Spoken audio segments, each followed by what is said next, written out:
Part 8 Night Talk. Oh my goodness. A full moon bathes the city in a silent, silver glow. On a quiet rooftop, Teddy stands emotionless, her eyes fixed on the distant, icy specks of starlight. The sound of familiar footsteps approaches from behind, but she doesn't turn. Yo, I brought some drinks. She lifts a plastic bag in her right hand, its weight testifying to the few cans of synthetic alcoholic electrolyte and black tea inside. Yours is the black tea.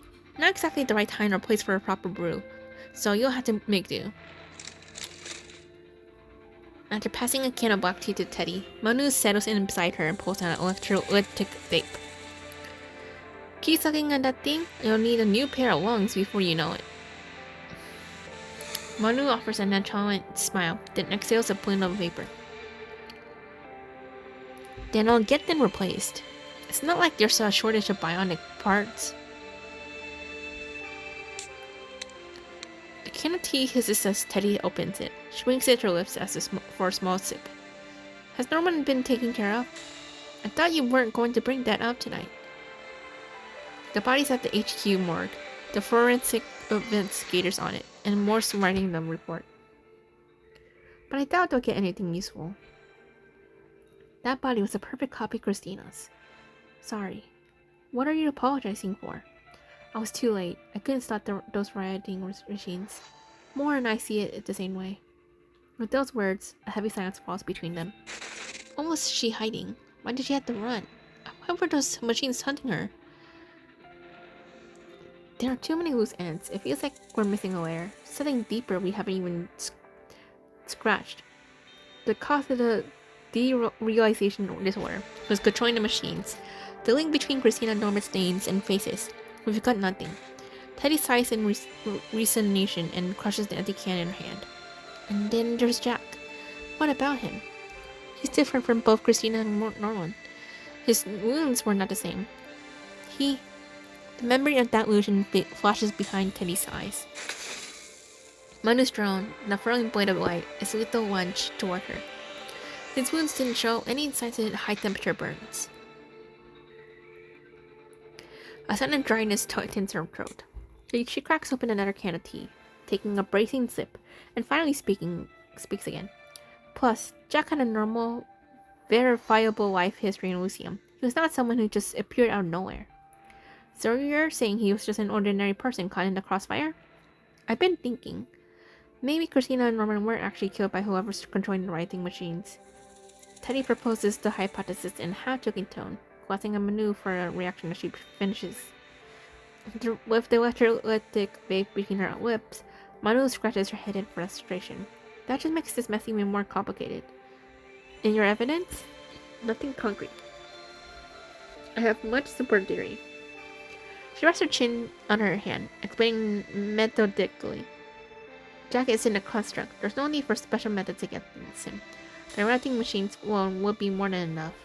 It is a possibility. Manu is about to take another drag on her electrolytic vape when Teddy snatches it from her. Teddy raises the device to toss it into the plastic bag that freezes. She pulls it back, her eyes narrowing as she examines it. What's this even feel like? A mischievous grin spreads across Manu's face. Want to try it yourself?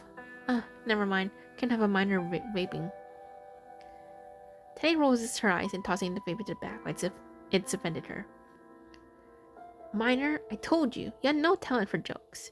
Cloud driven in the distance, slipping away at a pace too slow for the eye to truly catch her. Yeah, that's true. Even though, like, she has a mental age of... I don't even know what her mental age is. She's giving me, kind of 16, maybe 18. But obviously, she's, they're,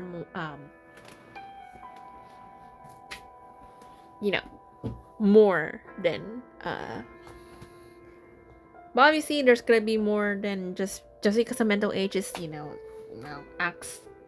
The mental age is different than the real age, if that makes sense. So, Manu stares, her gaze unfocused, and exhales a perfect smoke ring. Oops. Sorry. Manu stares. her gaze unfocused, and exhales a perfect smoke ring.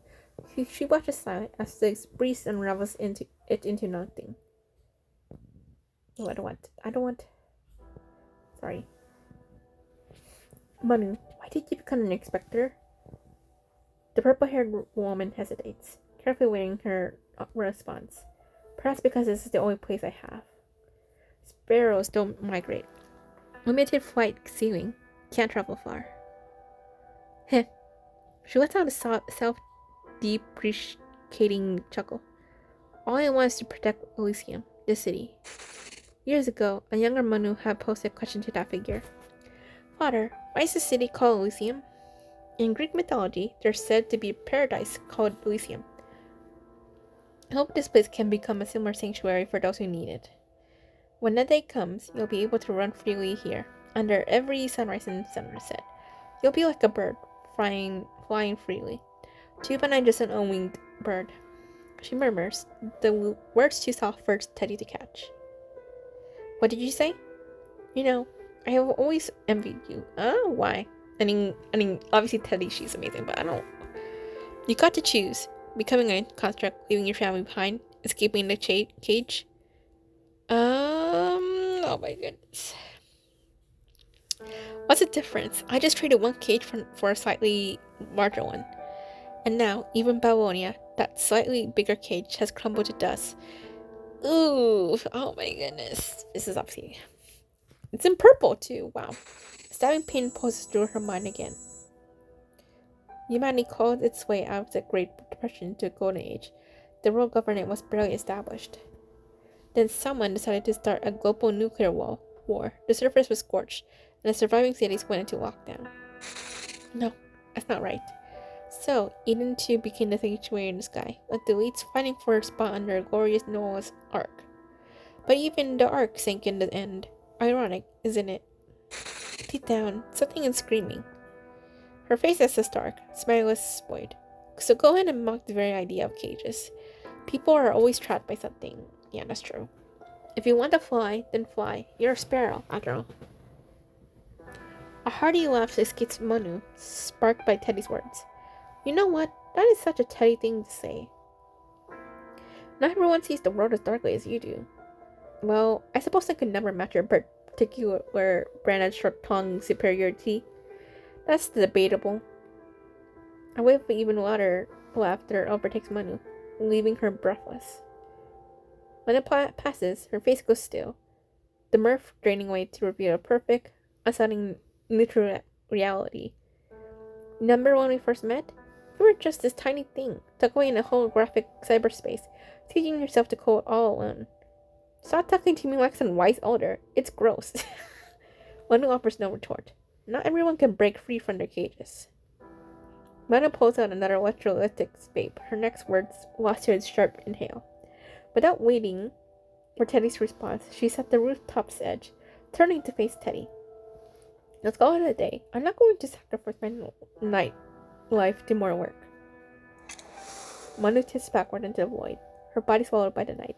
Her final words and a ghost of vapor are all that remain, lingering for a moment around Teddy before dissipating. But then, the falling bird soars upward, borne aloft by her drones that carry her into the distance.